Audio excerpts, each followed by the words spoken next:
Hello. Welcome to episode 76 of the Late Challenge podcast with him, Gareth Roberts, and me, Paul Cope. I'm back from Turkey. Did you miss me? No, you didn't, did you? You gang of bastards. I just, 74 episodes of blood, sweat and tears. I go away for 1 week and now there's talk of my place being at risk because Mo was so good. Just forgotten in a week. But you know what? I'm like Harry Kane.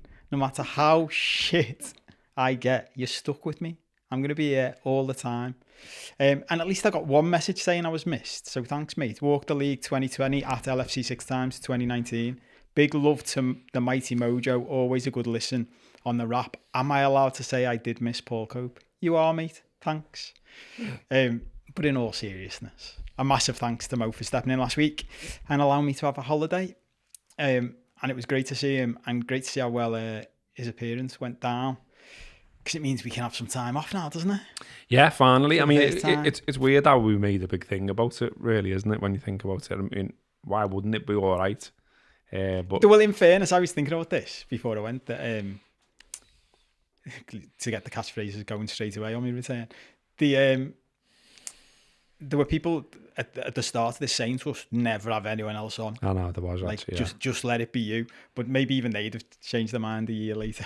Yeah. No, it went down well though, didn't it? Yeah, I'm glad it did, and obviously we both know Mo and we know Mo well, so I think we knew he would be absolutely fine and that people like him and all the rest of it. But like you say, it's still just one of them weird things that your head does. That we now know it is okay for us to go on holiday, which is nice, and we don't have to record a mad advance podcast type thing and keep saying, and if anything mad happened, like the American president got shot at, or a footy team crashed out of a major tournament, well, we haven't covered that because we're on holiday. Do you know what's funny about that? Literally, as we were sitting before we came on air, I was about to say to you, it's mad that the US president got shot. That no one's really.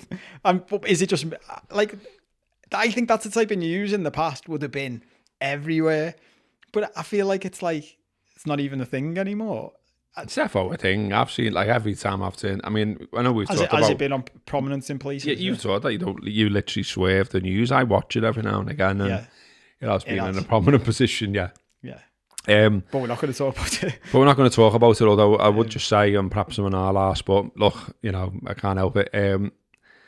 The BBC reporter who was reporting on it, like, there was just this report where he was like lying on the floor. And when I seen it, like, I was doing other stuff and it was just on, and I was like, "What are you doing? Why are you lying on the floor?"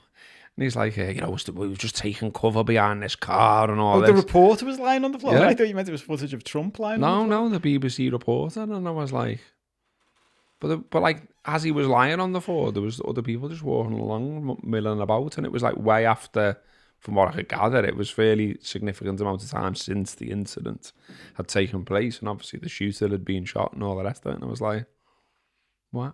Why are you lying on the floor? I don't know. We live in a weird world. Yeah, I knew who am I to judge. Look, if someone had been shooting and I was there as a reporter, maybe I'd lie on the floor as well. I don't know. Yeah, and look, the only thing I'll say on it is it shows how much of a mad world we live in and how polarised. That didn't work. We still saw you. How polarised the world is in which we live. That like there were literally like left wing publications in the States, like serious news outlets, reporting it as his speech being interrupted by the Secret Service. And you're like, no, that isn't what. That isn't. I mean, there was something happened before the Secret Service interrupted the speech. Can't we just even say that anymore? Like, and you can do all your theories as much as you want. I'm a massive fan of conspiracy theories, but we can at least say someone shot someone, can't we? Like, well, I've got to admit, and I know I'm not alone because I've seen other people say it when I subsequently did look online, etc. But I was out when I heard that it happened. I was out in London at the weekend for a mate's 50th, and when I heard about it, we'd had a couple of pints, we were out, we'd just seen a show, whatever. My first thought was, is it blag? Like, because like, that's my first thought about everything now, I've got to be honest, because what you just said, because of the world we live in, and nothing is too mad now for me that it couldn't be a possibility, if you like. Like, I've really enjoyed we're obviously going to talk about the Euros. one of the things I really enjoyed, and this just might be back to the I'm a child at heart and all the rest of it. Really enjoyed the AI Gareth Southgate. Because whoever's making them, some of the lines they come out with were fucking brilliant. Do you know what I Like loved they were about- so far removed from what Southgate would ever I say. know, but this is what I loved most about it was like the FA got involved formally to be like, we need to stop this because there are some people believing it's real. You're like, fucking hell, if they're believing this is real, imagine how bad it's going to get when it's believable. When it's like, you can't tell it, because we're not that far off, are we? Let's be honest. We're not that far off deep fakes being so good. I know, yeah. We were talking about it a year ago. Like, but at least right now you can watch that and go, well, that's not really him. Yeah. Do you know what I mean? You can see the mouth changing for one. The fact that there are It's people about out time there. you put some respect on my fucking name and all that. I was like, But imagine there's people out there going, fucking hell, Gareth Southgate's changed his tone, hasn't he? You're like, really? Come on. I know. But yeah, I mean, that's just how my mind works anyway. That like everything, you need to prove it almost, or I want to see evidence of it, or I said it about when Klopp was on, didn't I? That I sort of didn't believe the notifications about that. I needed more of them and from more sources before I was like, oh, it is definitely happening then. Yeah. I think it's my overarching thing on conspiracy theories. I think if in this day and age, if you're not open to the idea that anything could be blag, you're the mad one, not the people who are saying the conspiracy theory is real. Do you know what I mean? Because genuinely anything at this point, anyone could say to me, yeah, do you know what? I saw it, and I go down these rabbit holes sometimes. But I just saw a little post yesterday of someone like a US colonel from the US. We're doing our usual thing. This is completely off agenda. Just talking about aliens and being like, look, there is just no doubt there are aliens on this, like have been to this planet. There is just zero doubt. And he just started naming senior people from like security services around the world who have spoken about it, and just being like, and the guy interviewing was like, well, do you know what percentage of you, like, how certain are you? And he was like, there is no doubt. Yeah. But have you seen now, like, there's been a mini series on the BBC quite late on, but I think it's one of them that you can just watch it. You know what I mean? Like, it's on iPlayer.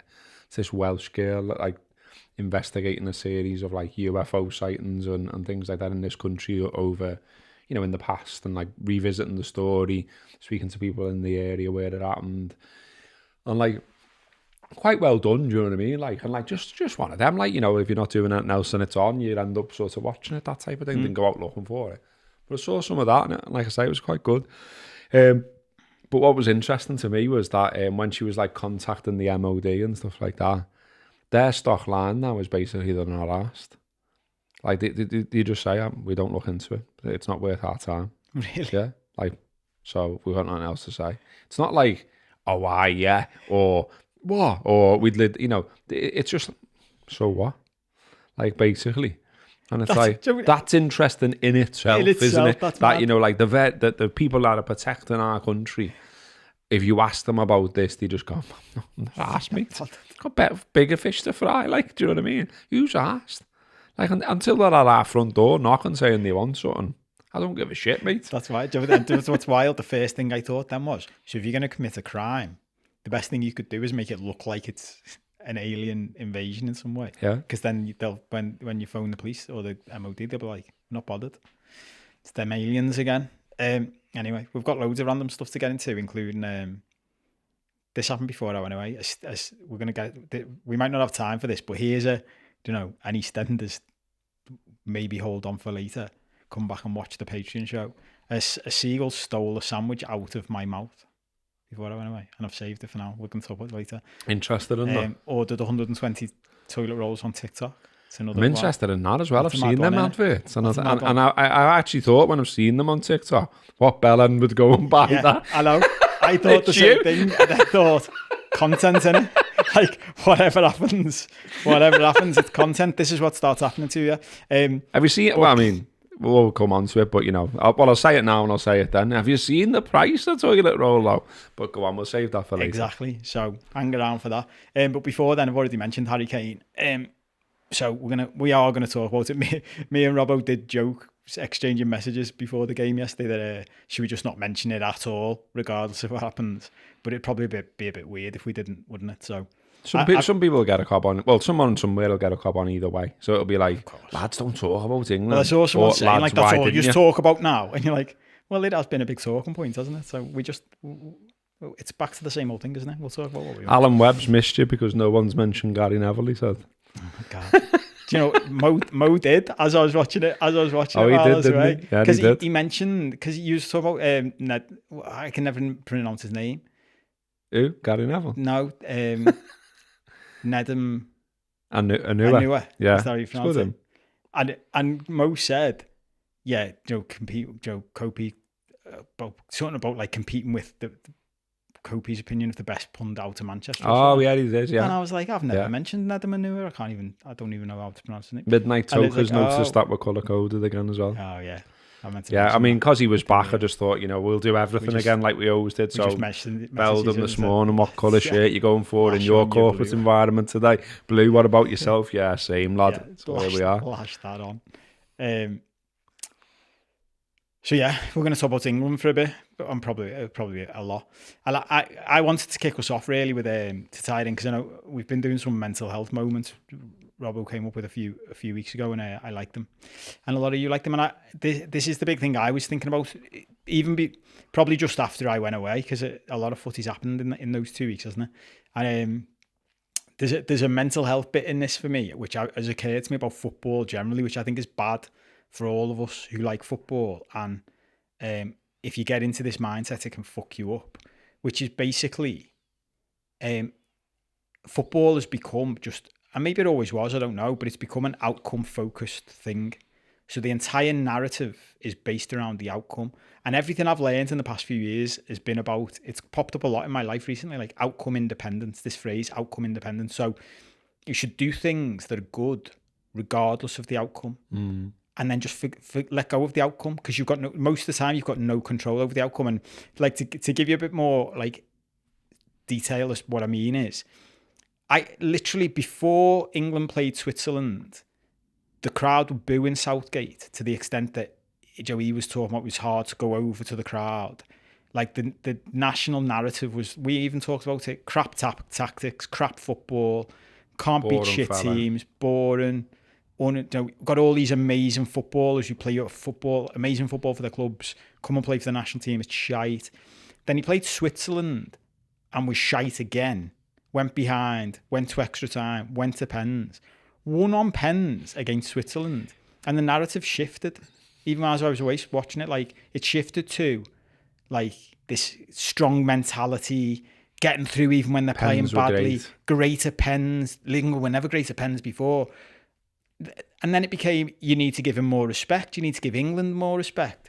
And I was thinking, but think about that. If they'd have lost that penalty shootout, which it's just penalties at the end of the day, and I don't agree with people who say it's just luck and all that. Like there's different skills to it. I saw a boss post about it actually, about some psychology around it that apparently they've been doing. We might chat about later. But if they'd have lost that penalty shootout, Southgate would have been a national disgrace and castigated and booed, and the papers would have been on his back.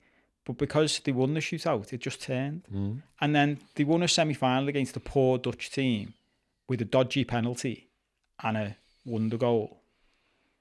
And then got beat in a final without, not playing well. And I saw there's a tweet by Phil McNulty.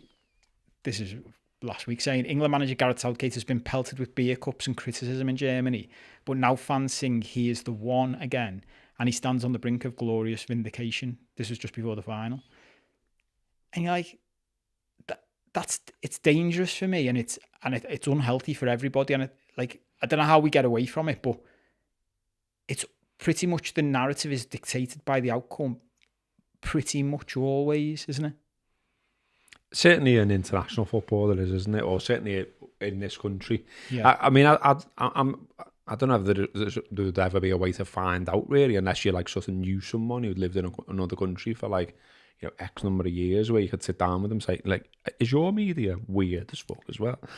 But 100% it is. And it's made me think, when I read your agenda, it made me think about some of the stuff we were talking about last week, some of the stuff we've talked about on other shows as well, about just the general direction of football and how, you know, like, it's very like systematic and it's very like often very defensive and about patterns and all this kind of stuff.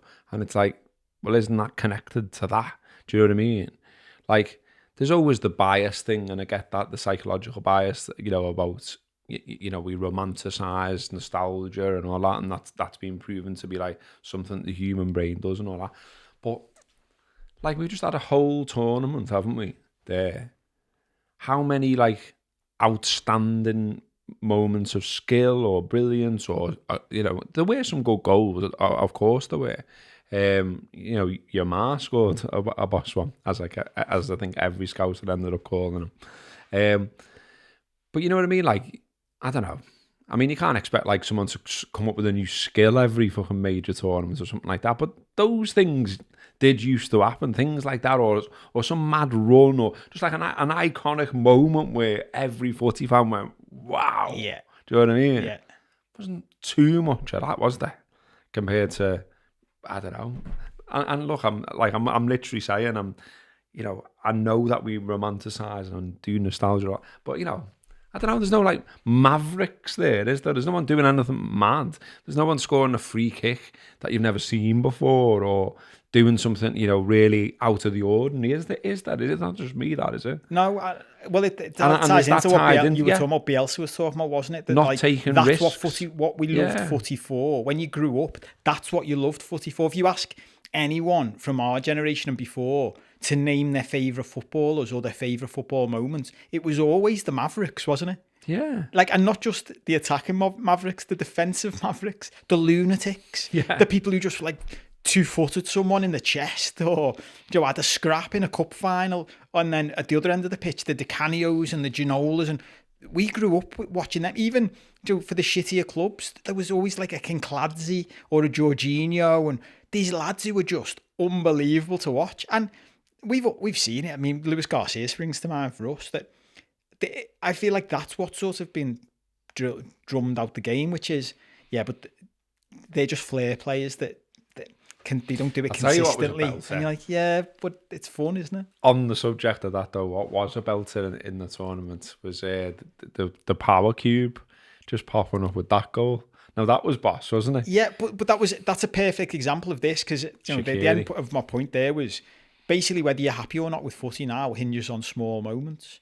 And the reality is, like, the power cube nearly scored against England from a corner, didn't he? Yeah, it was unbelievable. Like, that, imagine wasn't if that had gone in. Like, it was one of them as well, where you watch it and he's like, he's definitely meant he's had a go, of course. But he is one of those players, isn't he? Yeah. He's just a bit mad. And in modern footy, there's no real place for Shakiri anymore, because you can't run forever. Well, he would drive Klopp insane. He's not disciplined enough, is he? Yeah. He doesn't keep his shape enough, and he doesn't cover the passing channels enough. And you're like, yeah, but he's mad. Yeah. And he's fun. And we like it. And we like that because we're fans. Like, you know, I think I mentioned, but I don't mind repeatedly saying it because it's just wild. So what was that huge ground that Liverpool played in America? And it was like 100,000 or whatever. And it was like, you know, played Man United, didn't he? And it was like a record for a friendly and all that kind of stuff. And it was unbelievable. And, you know, I was fortunate enough to go to that. And Shakiri scored an overhead kick. I remember that, yeah. And we interviewed him afterwards. Because you know, like I said before, haven't I, that, you know, on these shows, if you like, with the Premier League rules and all that, you can't really get or it's hard to get, if you're an independent, get press access. But the club recognise what you do sometimes, and on pre-season tours it's a bit more, it's easier. So we had access for that, because there was someone who used to always give me shit about having access. And yeah, spoke to him afterwards and said to him, like, you know, like what a goal, like, type of thing, you know what I mean? Unbelievable, like, you know, you've only just signed with the club, you know, you do that. And he was just like, yeah, like that's what I do. Like, I do them goals. Yeah, didn't you ask him, like, was it your best goal ever? And he was like, nah. He's just like, I just do them. To goals. I do them. Yeah, like, and like, you know, he wasn't sort of like, it didn't come across to me, even though I stood right in front of him. It didn't come across to me as a prick. It was like he meant that. Yeah, I'm just boss of footy. He was just like, no, honestly, like I always score them. Yeah. I can score them, and to me, it's not a big deal. Yeah. And I loved it. I just thought, yes, lad. And like you say, go for goal from a corner is just wild, In isn't extra it? time. But imagine it went in. You would have been like, but that's my point. Like England could have been knocked out by Switzerland because Shakiri scores from Michigan a corner, Stadium. and Thank you, Patrick Boyle. That's where it was. That changes the whole narrative of the entire tournament because Shakiri scores from a corner. Like we're literally talking about like 2 inches of whether it goes in or not, and then the whole narrative changes about how great they are, and I'll throw in some stats here because this was mad. Like, I am a bit confused. I wish I've got a mate who's a Sheffield United fan who I've mentioned often in the past, and I'm going to have a catch up with him because he's a Sheffield United fan and therefore an England fan. And I want to have a talk about this later about a theory. Whoa, I reckon there's some Sheffield United fans who aren't. Do you think I'd take umbrage with that? Well, we'll talk about that later because I've got a theory on it. And so I want to ask him like what his view on the whole thing was, because you sent over this tweet to me. England's last 6 goals at Euro 2024, the XG. Oh, this is from the XG Philosophy Twitter account. Bellingham versus Slovakia, 0.05 XG. Kane, 0.22. Saka, 0.03. Kane versus Netherlands penalty. Watkins versus Netherlands, 0.06. Palmer versus Spain, 0.03. And then the tweet just ended, relying on screamers, unsustainable. And it's like, yeah, but that felt like the tactics, didn't it? Like I couldn't, this is the thing we said the other week, and I still can't really fathom with Southgate, is it's a bit like Ten Hag last year. I don't know what you're trying to do. Yeah. What is it you're trying to do? Can you, because this jumps to the end. We'll jump around here, but as we often do, some of Carragher's stuff today, some of his tweets, I thought were a bit mad. And then you sent me something, an article where he's saying Southgate just today, and I was like, that's a bit mad. And then I saw him talking about it, and we exchanged a couple of messages. I was like, we'll wait to talk about that on the show, because Carragher's tweets, which I thought were mad, were like, international football is about players, not managers. You'd never heard of the Spanish coach before this tournament, and he's saying he's got no relationship with Southgate at all, and he's criticising stuff, but like it's because the players didn't turn up. Like, why are we going to keep blaming the managers? And I'm like, yeah, but you could flip that argument, Jamie, couldn't you? Because why are we always going to blame the players? You've got all these boss players who are boss for their clubs, and then they come and play for England and they're crap. I get the thing of like, I sort of get some of his argument, but then I feel like there's quite a few counters. So, for instance, like he's just had them for 5 or 6 weeks, hasn't he? So I get the argument if you're saying like ordinarily it's a bit of a mad job because like all these players from all over the globe come together, and then like you have them for a couple of days and you've got to go and win a game to qualify or whatever. And so the argument being there's not too much you can do with them in that time. You are reliant on them getting it or them taking on some responsibility or whatever. But when you've got them across the course of 6 weeks and you're picking the team, and like, for instance, like I know like there's lots of focus, isn't there, on Harry Kane and the fact that he kept picking him, the fact that, when Watkins was coming on, he was creating problems, but he wouldn't flip that. He wouldn't make, Kane the sub. But then equally as well, like you had Kane, and we all know how Kane plays, and we all know that he drops deep and he goes a bit like number 10 role. And, we know that he's, he literally said he's been playing like not 100%, like hinted that he's had a bit of an injury. So even more so. So where's his runners? Where's the lads with the legs that normally surround Kane, like Son at Spurs and all that kind of stuff? Like the players at Bayern that are around him. We haven't been setting up that way. And then everyone's watching it going, don't get it. And then you just keep doing the same thing. That's Southgate, isn't it? That's not the players. But that's my thing. So, and this is where Carragher was, I was getting a bit lost with what Carragher was saying. So I was like, at the same time, he was saying he was making that point and then blaming the players. And you're like, but you can't blame, go against... You want to change, you think Bellingham and Foden should change who they are as footballers in order to make the team better. Bellingham didn't put himself on the left, did he? No. Surely that's not his job. Like, we know what Bellingham does. Surely it's because that same argument is flipped on its head again, isn't it? By, you say it's not the managers because it's not about managers, and this argument that they don't have the team long enough at international level to get good system, but everyone's banged on about how good Spain were. They had a boss system. They got a good balance between tiki-taka, like defensive and playing on the break. But he's done that, hasn't he? That's not any Spanish team. That's a combination of Spanish teams. And also just look at how they came out for the second half. Like whatever got said seemed to have worked. Well, and they'd literally just lost their best player. Like everyone was, that made me laugh. Big chance. Rodri's gone. Rodri's gone. It's gonna. And then a minute later, like 1-0. Unlucky lads. I don't. It's just a little bit mad, don't you think? Yeah, very. I think with Southgate, like, I just don't think.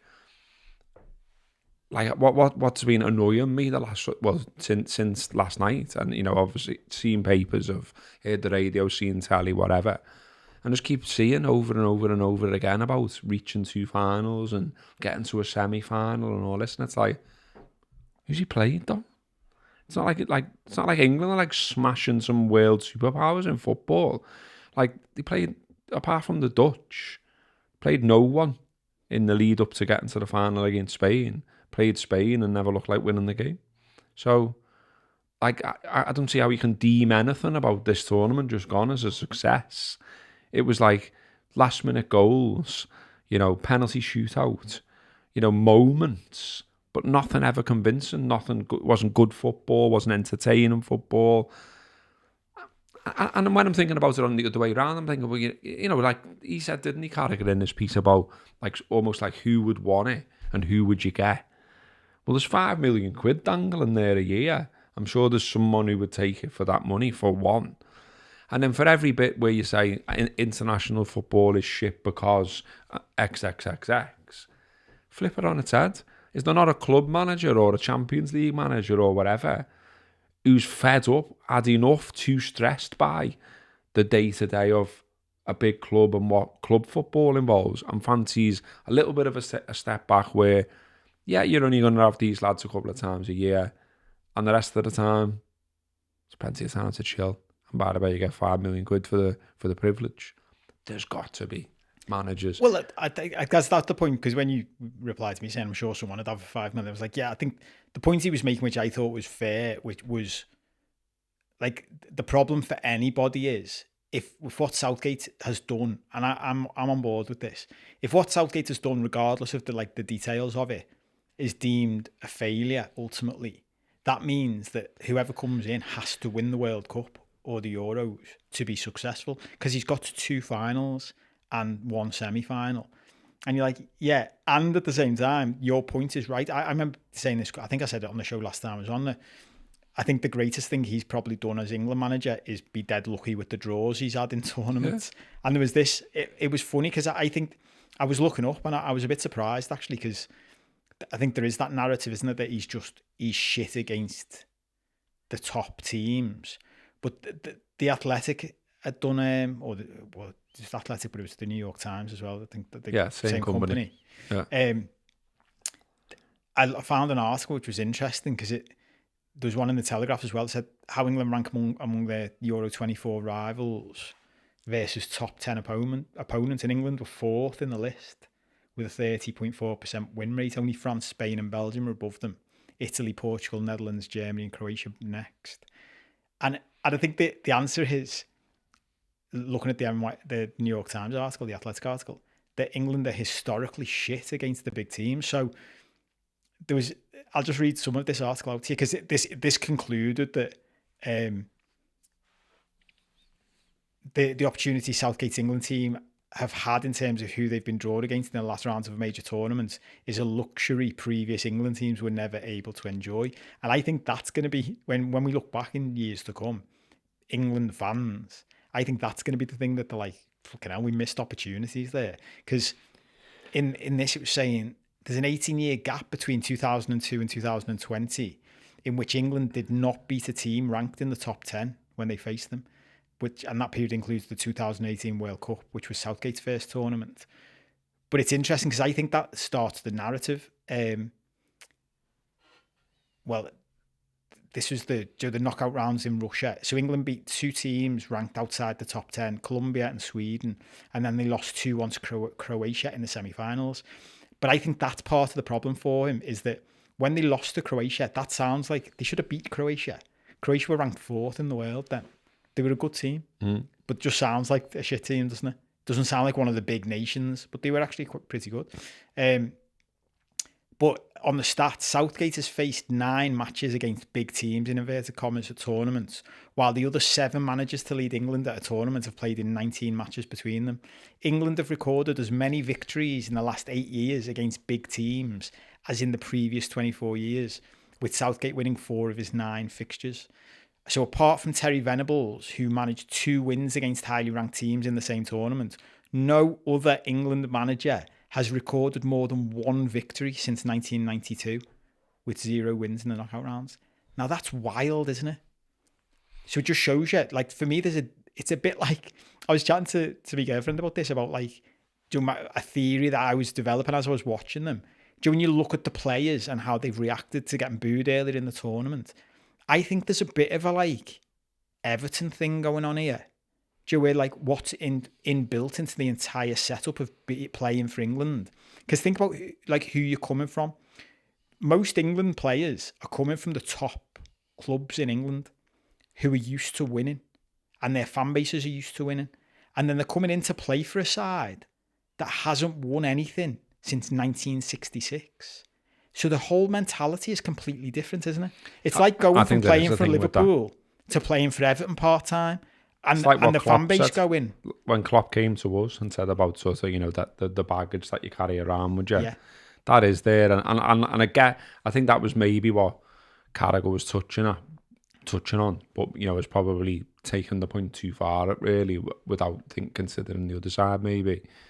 But, you know, like there's the moments in the game, isn't there, where I think it's after Palmer's equalised and England are like, you know, near their box, basically. And then they choose to throw it back, goes all the way back to Pickford, and then Pickford booms it and it goes out for a goal kick. And it's like, at what point did all of you in that chain of events think that was the thing to do? Because at that, I mean, you could hardly say Spain were on the ropes at that point. That's exaggerating it. But you could say like England's tails were up. It was probably there. You know, I saw one of them like momentum graph things for this game. And it's just Spain for the majority of it. And there are a couple of little peaks for England. That was definitely one of them little peaks. So why have you gone all the way back to the goalie from that position? Like that says to me there's maybe a little bit of a mentality issue there. And I get what he's saying as well. Like some of them definitely haven't expressed themselves. It's one-on-one. To the point they should have, especially in a moment like that and all that. But then just think Spain, like all the way through, just thought Spain was well better. Do you know what I mean? Like as soon as I got them in the sweep and saw them play, I was like... Oh, did you have them in the sweep? Yeah. Did you? Yeah. Well, in. And I thought, I think I'm in here. Well, you can't argue with them winning the tour. And no one is, in fairness, are they? Like, they won Germany, Italy, they won all England. 7 games and they beat all the big teams on the way. You're like, well... And they played boss footy and scored boss goals and played... And you're absolutely like, deserved it. You know, Williams was great. You know, Yamar was great, etc. Like, you know, 100% they should have won it. The deserved winners. And I don't know. I mean, with Southgate and whether he'll be, you know, whether he'll carry on or not, I kind of think, you mentioned it before, at that moment where he's like getting like, you know, abuse and he'll lash at him and all that. I think you wouldn't be human if you didn't think, what's that about? Do we need that? Yeah, I think you can see that in the players' faces, though. When they're like... Because think about it, you've come from Arsenal, you've come from Real Madrid, you've come from Liverpool. Even, I was thinking about Man United, think about the fan culture at Man United. Man United fans are so fed up with their ownership now that they properly backed Ten Hag last year. And amongst all that shite... Their players were still getting supported. And then they come and play for England and they get booed after qualifying out of a group and winning a game. And they must be looking at each other. They must go back into the dressing room and Trent and Joe Gomez are going to people, this is just weird for us though, you know. Like, we just don't get booed. Like, our fans just support us. Like, it's just wild. I can't believe that isn't going on behind the scenes. And to have this, like... They've got the what's the word that Ferguson used to always talk about? It's like, I've got trench warfare in my head, but that's not it. Where you're like, it's us against the world. Well, siege mentality. You can see where my brain was going there. trench warfare. Tired. But when Ferguson used to talk about that, he wasn't talking about the players for Man United against the fans of Man United. He was talking about Man United versus the world. Whereas when Southgate and the England players were talking about siege mentality, they were talking about us as a squad versus all of you. Yeah, and the media and all that. That was what I thought was a bit weird about this tournament. I thought that was weird. We said this before, didn't we? I thought that was weird about England in this tournament.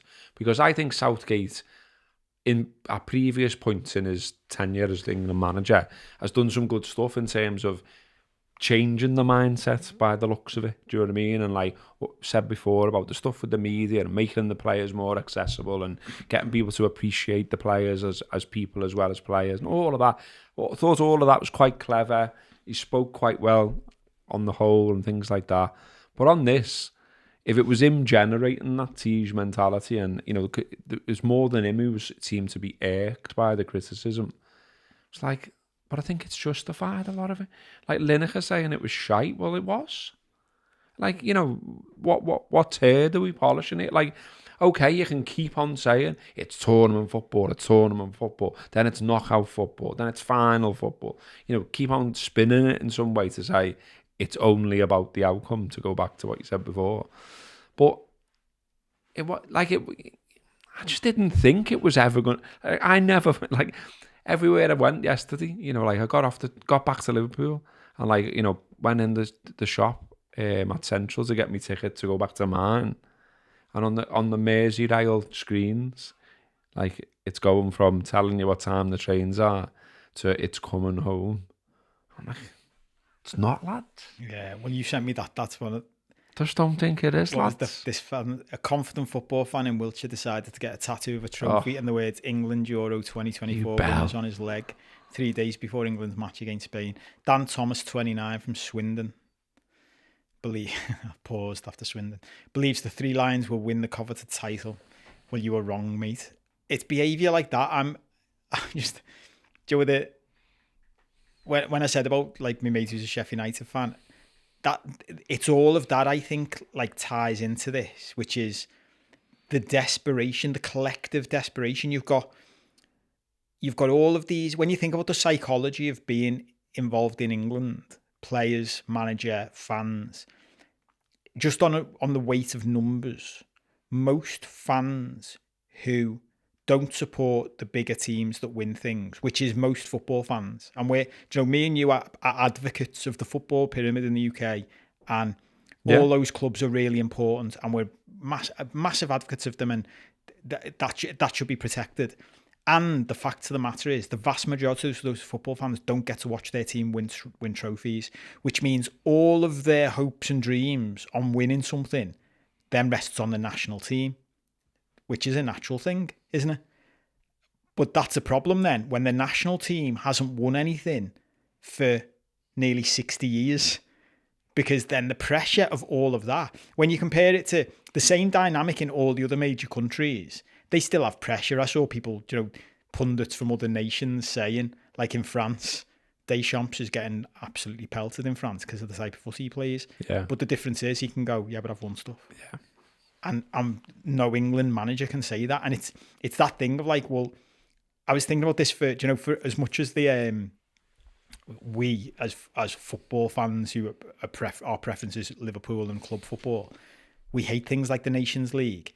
But if I was Gareth Southgate or whoever the next England manager is, I'd be saying to the FA, we have to focus on winning the Nations League, because we just need to win something to get that thing off our back. It's like, if you take over a footy club like Liverpool, the best thing you can do, Mourinho used to be brilliant at this. Just win something. Win the Carabao Cup. Yeah. Because once you've won something, your players understand the feeling of winning then. They know how to get over the line. It was something I've been thinking about this generally. Mourinho popped into my head before. Do you know when we just messaging saying, who would have this job? And I saw Carragher saying you can't have a foreign manager, and maybe that's right. But I just thought someone like Mourinho, as much as I think he is, generally speaking, past it, and he's past his best, someone like him or Benitez knows how to win a competition. Imagine Benitez.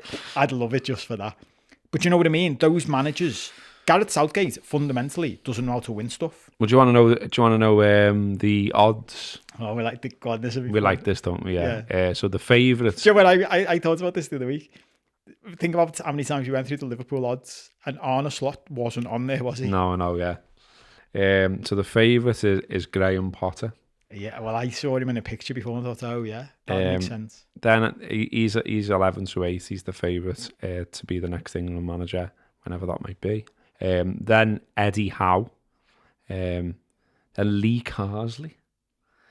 Yeah, is he doing He's the under 21s? Yeah. But every time I think about him, all I think about is that there's one time that I watched, and I'll never repeat this. I watched the Goodison derby in the Gladys Street, and it was when he scored against us. And it's safe to say it wasn't a great experience. So as much as I want to always go to Merseyside derby and do always try and go every year, I don't think I'll go on the Gladys Street again. But yeah, he's third favourite. Then Pochettino, Tuchel, Lampard. Guardiola is 20 to 1. Klopp is 16. Then we've got Mancini, Ranić, Mourinho's there, 40 to 1 if you fancy a little flutter on him. I would have thought he was a decent bet if he hadn't just taken a job. Michael Beale is a wild shout, 40 to 1. Steven Gerrard is in there. Moyes. When we were saying about Gerrard going to Saudi Arabia, and we were thinking, what his plan must be Liverpool. You never know with someone like that. Remember they used to like everywhere he went, they used to give him shit because he missed the pen. Yeah. Everyone's gonna get that, aren't they? I mean, as ever, these long lists are just funny because some of the names you're just like, as if there's action on it still. Jody Morris is not going to be the England manager in any circumstance. So I don't understand why he's 50 to 1. He may as well be 1,000,000 to 1. But are they getting someone? Is someone backing Jody Morris at that price? I don't know. I mean, like, we'd need a bookie to explain why these names appear sometimes. Rooney's there. I can kind of understand why he'd be there. I don't think it's going to happen, but I can see some small, nugget of logic. But Jody Morris. Brendan Rodgers is on there, 50 to 1. Ryan Lowe. Ryan Lowe's got a no knobheads rule. How would the no knobheads rule convert to England? I'll tell you what I meant to say before, just to circle back. When we were talking about Mavericks, Cole Palmer, I think, is a bit of one, isn't he? Yeah. I quite like that lad. I like him, yeah. I know he's a mank and all the rest of it, but I don't know, there's something about him. He's got a bit of the... He's got the swagger about him. Yeah, and it was a good goal, that, wasn't it, as well? I like him. He's definitely, but he was used sparingly, wasn't he? And you're a bit like, he seemed to always have an impact. So why didn't you? I think we probably talked about this 2 weeks ago, but I can't remember because it feels like that was years ago. That was the thing I didn't really get about this tournament, is that we seem to go back to the Lampard and Gerrard days of these lads have to play. Benitez is on there. Is he? What's his odds? 66 to 1. 66 to 1 for Benitez. Ancelotti, 40 to 1. Here we go. Someone was just saying no list is complete without Kerbishley. But maybe Scott Parker's the new Kerbishley because he's on there. Emma Hayes, Sean Dyche. That'd be an interesting shout, wouldn't it? Emma Hayes. She's won stuff. I'll tell you what's interesting. Odds checker, whoever works for them these days and is responsible for a bit of sub-editing. Look in the mirror today, mate. Have a word with yourself. Jamie Carragher. Come on. Everyone knows. No, not having that as a mistake that's gone through. Bielsa's there. Bielsa, 100 to 1. Bielsa would be fun. I just seen in the comments. Would we start supporting England if Bielsa was the manager? I think we might. Someone in the comments said there's James Corden on there. Arteta's on there. That. Hang on. Am I going mad here? So Jamie Carragher is on there at 66 to 1 and Jamie Carragher's on there at 125 to 1. They're both on there. Yeah. So Jamie Carragher is someone. Have a little bet on him. Who's Jamie Carragher? Is my mate not on there? Haven't you? Who? Gary Neville. Oh yeah, here he is. Yeah, 150 to 1. He's further out than Carragher. Yeah. Than Carragher. Well, Gallagher's never had to go on management, has he? So he's not tainted by Yeah, of course. being shite in Spain or whatever.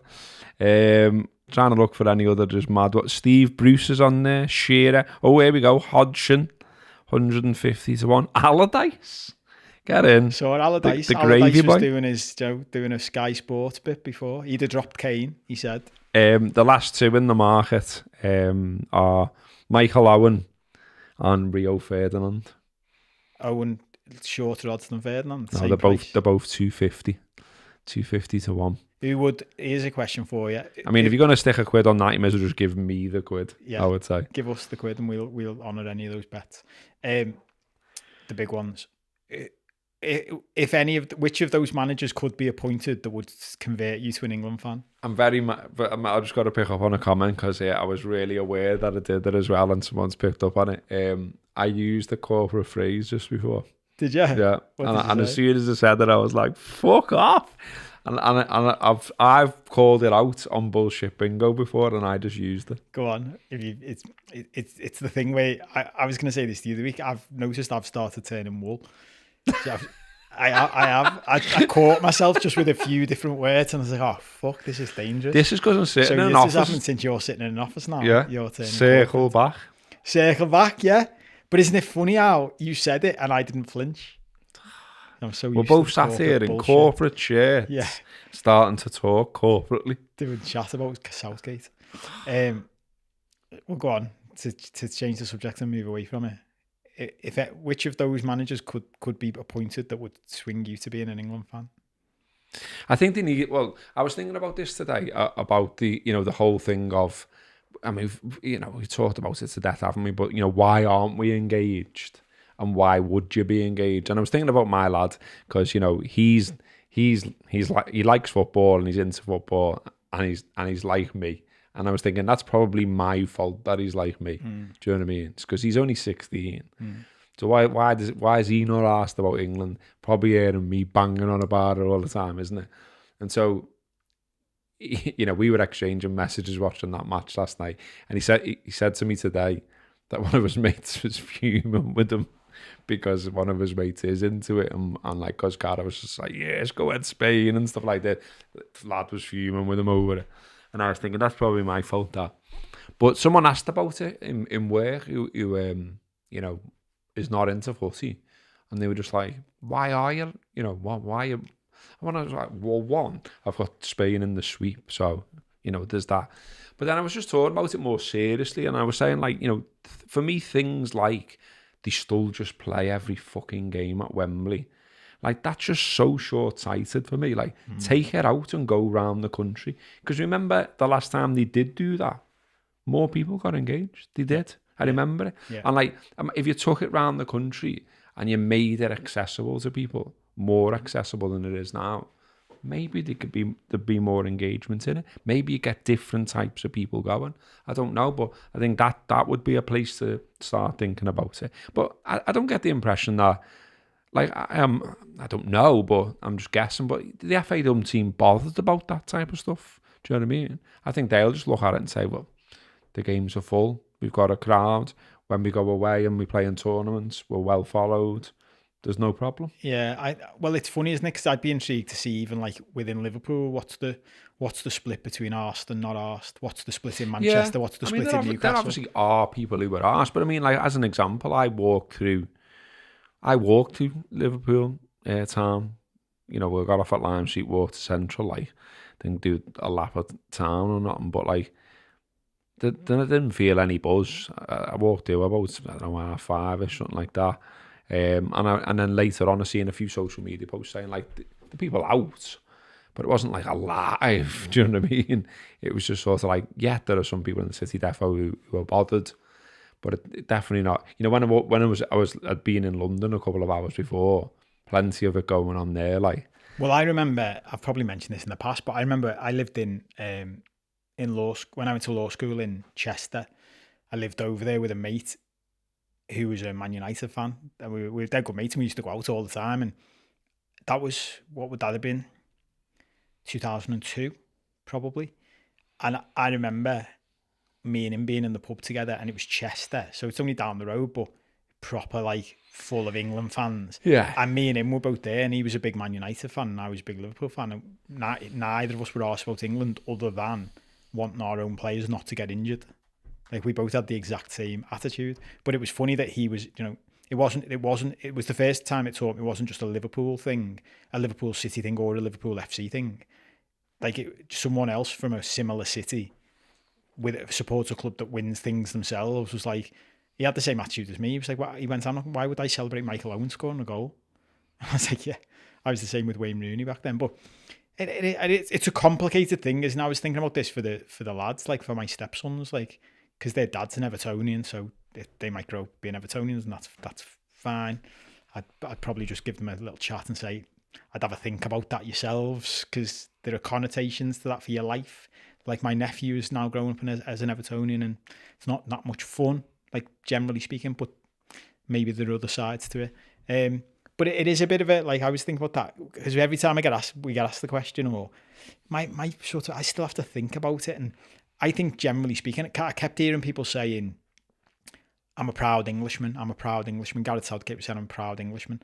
And I think fundamentally now, that's what it comes down to for me. I'm not a proud Englishman. I don't call myself English. And, and it's funny how much people get a cob on about it, isn't it? I don't know if you saw, John Machin, who, nice fella, top red, to use that terrible phrase, but I mean it in a positive way. Famed copite. He quote tweeted something about it was one of them like meme type things about, and it basically said like everyone else in Europe wouldn't want England to win, and had a map of like, like everywhere was Spain. Did you see it? Yeah. And so he quote tweeted that, and he said, my house in England. And it was like, it had like the bay window with like a Spain flag and a Spain scarf or whatever. And his tweet went viral. So he got, dogs abuse on Twitter, but I've seen it like on, like random footy pages on like Instagram and Facebook saying like a house in Liverpool or whatever, and then loads of negative comments in the bottom. We were talking about it this weekend. This weekend I went to London, and like a lot of times I've gone to London and come back and gone, don't get it. Like, what's the big deal? I enjoyed myself this time. Yeah. Genuinely, like for the first time, like I came back going, I was all right that, And like, I'd quite like to go back down now. Like, I don't know what it was that shifted my mindset so much. Just had a nice weekend, and it was different. And I thought, nah, there's stuff to explore and enjoy here, and I need to stop being a bit of a dickhead about it and stop. I've got some limiting beliefs about London, clearly. Yeah. And so I did enjoy it, but then we were all having a chat. There was 9 of us that went down, and we were saying, why is it like this, and why are we like this in Liverpool, and blah blah blah. And we were talking about it, and I said, like one of the lads was saying, he said, I just think like the internet and social media has just proper made it into a big thing. And he said, we were all saying like, there were definitely views about Liverpool if you go all the way back to say like shite the Sun come out with. Because I can remember, I was saying this to the lads, like I can remember being genuinely shocked when I went to uni in 1994 at the shit I got. So, I've lived in my bubble up to that point, haven't I? Do you know what I mean? I've obviously gone places and been on holiday, whatever, but that's quite limited. But I've gone from like living in Liverpool, Heighton, whatever, going to Sheffield, suddenly thrown into this mix with people from all over the country, cracking on as I always crack on, being me, and people taking umbrage with how I speak, what I'm saying, whatever, ending up in 1,000,001 scraps around it, or arguments for the record. But being genuine shocked by like having all these stereotypes thrown at me, or being accused of robbing, or all that shite, and I was like, what now? Well, you don't need to go to fucking Sheffield University. You just need to turn the internet on, don't you? And I think things like that, with John Machin doing a throwaway tweet about that he's supporting Spain and it going viral, and that many people being arsed about it, it's mad, isn't it? Like, let's just break it down here. What is it mandatory for me to be dead into England? Like, when I've been trying to explain it to people the last few days, and people who aren't necessarily asked about footy, as well as all the various reasons we've all given a million times, like the politics, the makeup of this city, where a lot of people in this city originated from, all of those type of reasons. I think there's just a thing for me of, I have and do put a lot of time and effort and energy and life force, whatever you want to call it, into supporting Liverpool. And I don't really feel I've got anything left for anything else, to be honest. Like, I know I mentioned Marine quite a bit on here, but when I go and watch Marine, I do it in it's different and nice to sort of watch it a bit more passively. Do you know what I mean? Like, I'm into it, and I want them to win and things like that. Yeah. But I'm having Not a pint, and if I need a piss mid-match, I'll just go and have the piss. Yeah. And I'll come back and I'll say what happened. You know what I mean? But I wouldn't do that at Liverpool, because I'm like, in this mad state, like, gotta win. What's happened? What's he doing? You know what I mean? Yeah. I'm just not like that about it. And we were all talking about it, about, has there been a time you can remember where maybe you were engaged? Or did we always feel... And we were all saying, quite like them under Venables. Yeah, we were all into it. You know what I then. mean? Yeah, and it was like, he was sound, liked him.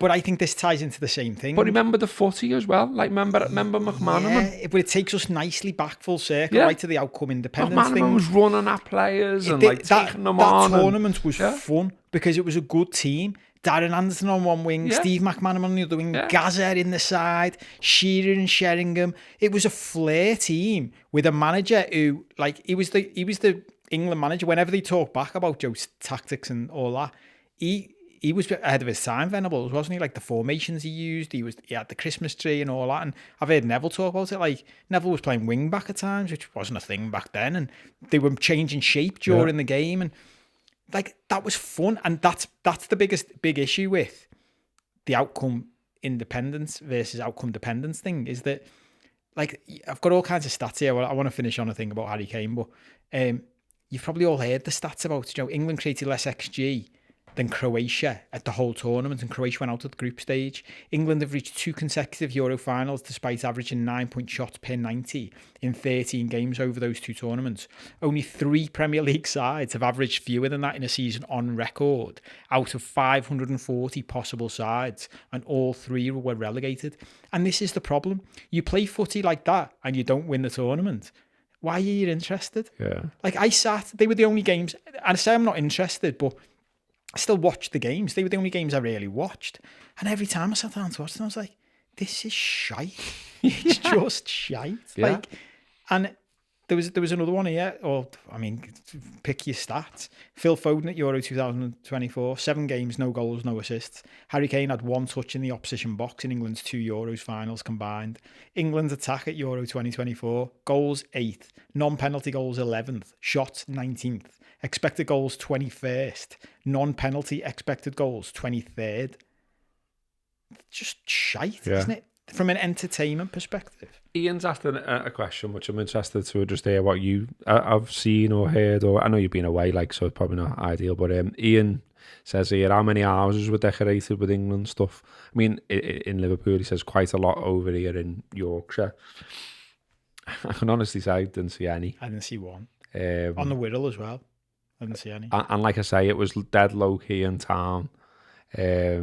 Even things I've seen in the past, like loads of cars with them, them flags that are on you. Didn't see many of them. Seen one or two, but not loads. Didn't feel like there was suddenly this big, everyone got behind it, and because that's happened before. I have felt that in your lifetime. Yeah. Well, I asked Siobhan that while I was away, and I was like, is it because I'm just out of it now and I don't go to pubs and I'm not? Because is that how you feel it? I just didn't.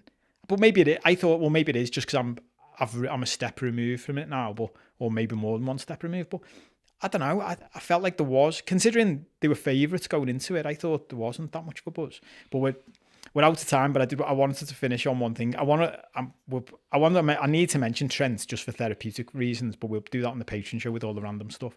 I'll finish this with the thing about Harry Kane, because I was thinking about this.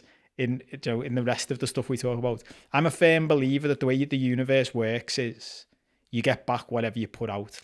Call that whatever you want, but I think that's how it works. So I think this is the main reason England lost. I sent this to Robbo while I was away. Harry Kane I saw, this is a tweet from TNT Sports. Harry Kane has said, this was before the final, he would swap all of his personal accolades for England to win the European Championship. And as soon as I saw that, I thought, they're not going to win. Because if the universe gives back what you're willing to give out, like I tweeted you saying what fucking personal accolades. Player of the year. So I looked up his honours on Wikipedia.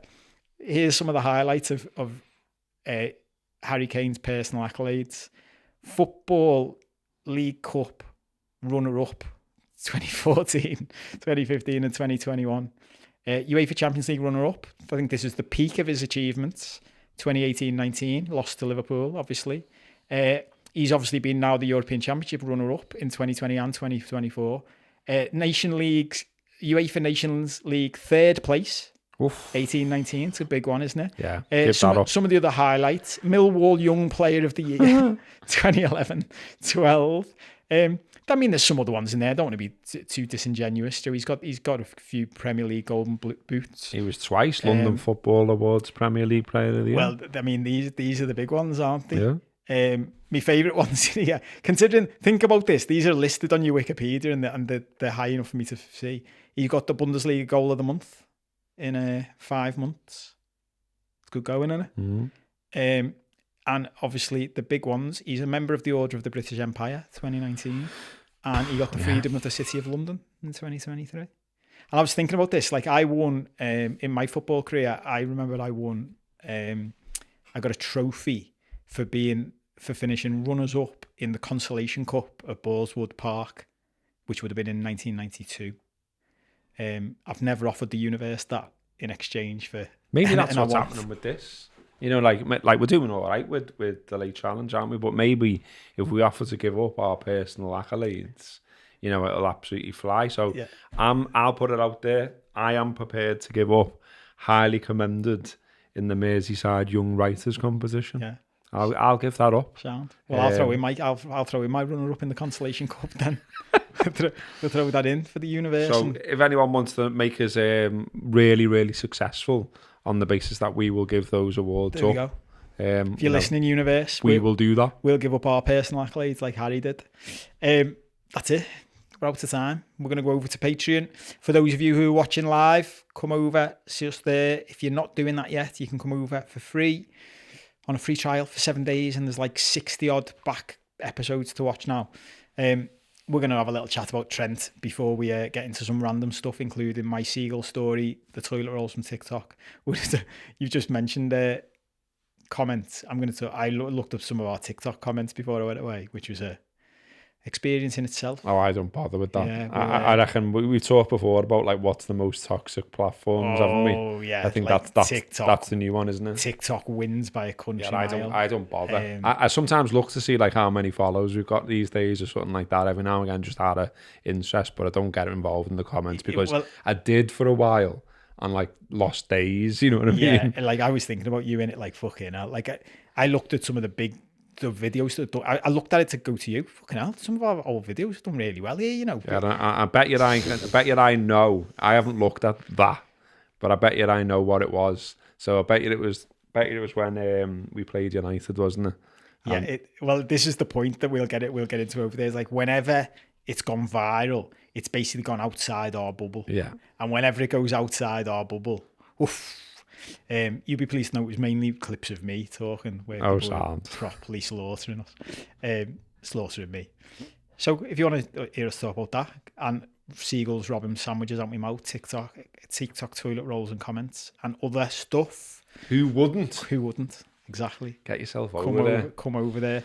I'll also tell you about on my holiday a Legends night that was on at our hotel. Legends of Music night. I'm not going to spoil this. You'll enjoy this. Come over and watch. If you're not watching live, you know where to find us. Come over to Patreon. As I say, free trial. If you don't want to do that, like, subscribe on YouTube, leave a comment somewhere if you're listening on the podcast. It's good to be back. Good to see you again. Thanks for tuning in. We'll see you next week.